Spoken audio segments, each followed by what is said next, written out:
Kena Upanishad. Kena Upanishad.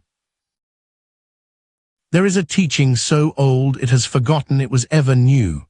It comes from the tradition of the Samaveda, the singing branch of the ancient Vedic world, composed somewhere in the centuries around 800 to 600 before the Common Era, a time when the great ritual civilization of the Ganges basin was beginning to ask questions its own procedures could not answer.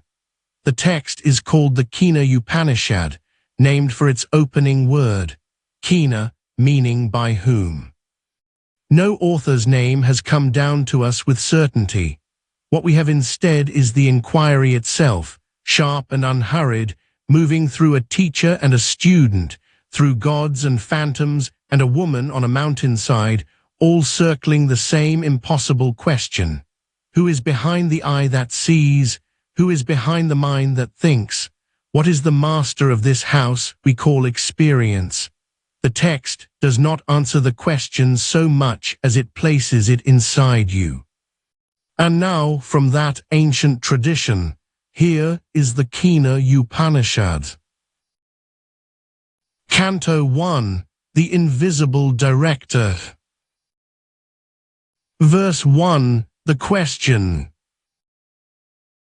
Who pulls the strings? Asked the student.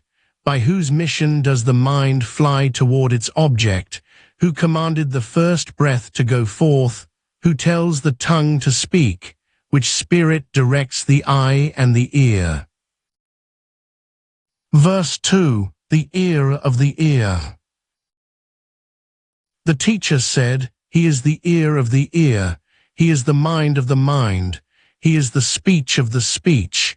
He is the breath of the breath. He is the eye of the eye.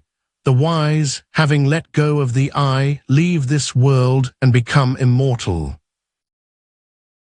Verse 3, the limit of the mind. The eye cannot see him, speech cannot name him, the mind cannot reach him. We do not know how to teach him, for he is different from the known, and he is above the unknown. This is what we have heard from the ancients. Verse 4, the forensic strike. That which cannot be spoken by the voice, but that by which the voice speaks, know that alone as the real. Do not worship the toys that people bow to hear. Verse 5. That which cannot be thought by the mind, but that by which the mind thinks, know that alone as the real. Do not worship the shadows that people call God. Verse 6. That which cannot be seen by the eye, but that by which the eye sees, know that alone as the real. Verse 7.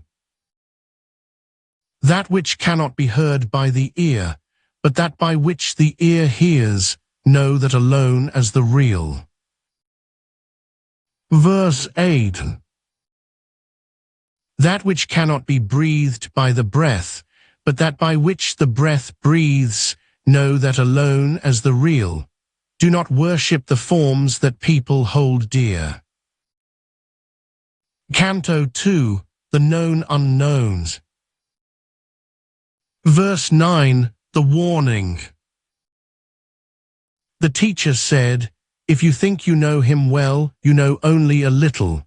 What you see of him among the gods, and what you see of him here among yourself, that is only a fragment. You must go deeper still. Verse 10, the paradox. The teacher continued, I do not think I know him well, but I do not know that I do not know him. He among us who truly understands this, he knows the real. He who thinks he does not know, knows. He who thinks he knows, does not know. Verse 11, the verdict. He who thinks he is beyond knowledge, knows him. He who thinks he knows him not. To the wise, he is the unknown. To the ignorant, he is a thing to be measured. Verse 12, the waking. When he is recognized in every arising of experience, then a man finds immortality. By the self, he finds the power. By knowledge, he finds the shore. Canto 3, the phantom in the woods. Verse 13, the pride of the high servants. Once the real won a victory for the gods, but the gods were vain. They thought, this victory is ours, this glory is ours. They forgot they were only puppets. Verse 14, the appearance. The real saw their pride. He appeared before them as a great phantom. They did not know what it was. The shape was terrifying and strange, standing at the edge of the world. Verse 15, the fire spirit. The god said to the fire spirit, Agni, O knower of all births, find out who this phantom is. Agni ran toward the phantom. Verse 16. Who are you? Asked the phantom. I am the fire spirit, said Agni. I am the famous one. I can burn anything on this earth. Verse 17. The phantom laid a single straw on the ground. Burn this, he said. Agni rushed at the straw with all his heat. He roared, he blazed, but the straw did not turn black. It did not even smoke. Agni returned to the gods, hanging his head. I do not know who he is, he whispered. Verse 18, the wind spirit. Then the god said to the wind spirit, Vayu, O traveler of the sky, find out who this phantom is. Vayu rushed toward the phantom. Verse 19. Who are you? Asked the phantom. I am the wind spirit, said Vayu. I am the breath of the world. I can carry away anything in the universe. Verse 20. The phantom pointed to the straw. Move this, he said. Vayu blew with the force of 1,000 hurricanes. He screamed, he lashed, but the straw did not move an inch. Vayu returned to the gods. I do not know who he is, he said.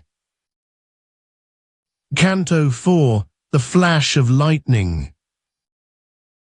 Verse 21, the king of light. Then the god said to the king of light, Indra, O worshipful one, find out who this phantom is. Indra rushed toward the phantom, but as he reached the spot, the phantom vanished. There was only the empty sky. Verse 22, the daughter of the mountain. In that very space, Indra saw a woman. She was beautiful beyond words. She was Uma, the daughter of the snowy mountain. Who was that phantom? Indra asked. Verse 23, the recognition. That was Brahman, she said. The victory you boasted of was his. The power you used was his. You are only the hem of his robe. Then Indra understood. Verse 24, the highest servants. Because they were the first to approach Brahman, fire and wind stand higher among the spirits than the rest. And because Indra was the one who pressed on until the woman spoke the name, he is closest of all, he is the king of the gods. Verse 25, the flash. This is the teaching about the real. He is like the flash of lightning. He is like the blink of an eye. He is the R that escapes the lips before the mind can catch it. Verse 26, the mind's shadow. In the mind, he is like a memory that suddenly appears. The mind seems to go to him, but he is the one who moved the mind. Verse 27, the name. He is known as Tadvana, that in which all things find their home, the forest of being in which every creature rests. Worship him as that. He who knows the real in this way is loved by all creatures. Verse 28, the final request. Sir, said the student, teach me the secret doctrine. The teacher replied, I have already told it to you. This is the secret of the real. Verse 29, the foundation. The feet of this knowledge are discipline, control, and work. The Vedas are its limbs, truth is its house. He who knows this shakes off all evil and stands forever in the vast, the infinite, the real. Om Shanti, Shanti, Shanti.